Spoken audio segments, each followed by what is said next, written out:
How to get YouTube Premium 3 months trial. Hi everyone, I'm here to assist you today. Without any delay, let's jump right in. First, open YouTube on your device. Then, click on You at the bottom right corner of your screen. In here, click on Get YouTube Premium.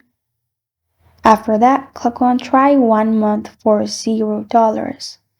For now, there is no 3 months trial. There's only 1 month trial. So you'll find 3 options.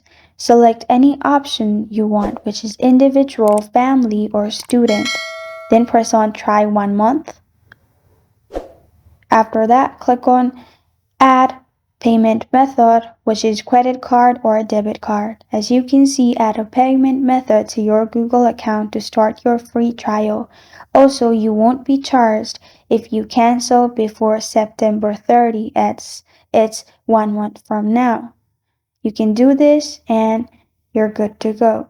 This is how to get YouTube Premium 3 months trial. Thank you for joining me today. If this video helps you out, please leave a like and subscribe for more. Got a question or want to suggest a topic? Comment below. Thank you for watching.